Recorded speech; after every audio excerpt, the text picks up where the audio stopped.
大家好，今天给朋友们分享一款酒店的冷卤溏心蛋，好吃不贵，一看就会。喜欢的朋友们赶紧点赞收藏起来吧。盆中加入足量的清水，再次加入少许的食盐。加入少许的食盐，能够使煮熟的鸡蛋能够更好的去除外皮。在等待清水烧至开锅的同时，我们将需要用到的草鸡蛋清洗干净。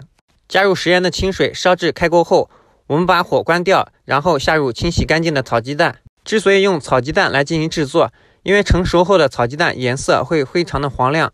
鸡蛋在下锅的时候，我们一定要关火后小心的下入鸡蛋。水开后，鸡蛋下入锅中，我们就可以再次进行开火，并开始计时。一般情况下，我们如果想保持鸡蛋是溏心的状态，需要开锅后下入，并且开火煮至6分钟左右。时间我们一定要掌握好。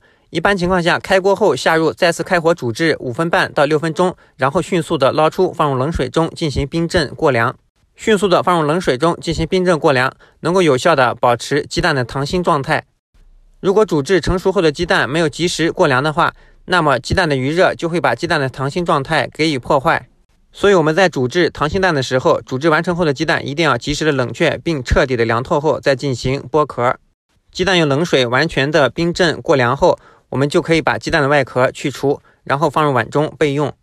在鸡蛋去壳的时候，我们尽量小心一点，保持鸡蛋外皮的完整性。鸡蛋去壳完成后，我们就可以来进行5香冷卤的调制。适量的纯净水内加入少许的生抽进行调味增鲜，少许的老抽进行调色。老抽的量，朋友们可以根据个人所需要的颜色来进行增减。在泡制的过程中，我们可以添加少许的香料来增加冷卤的香味儿。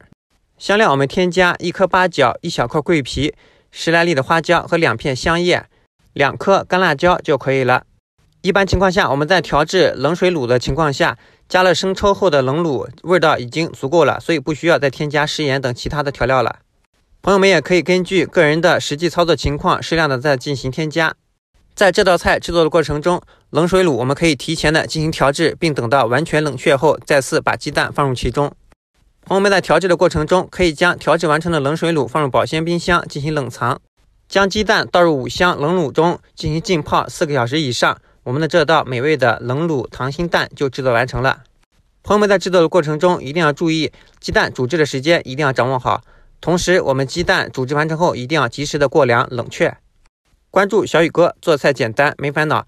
再次感谢您的支持，谢谢大家。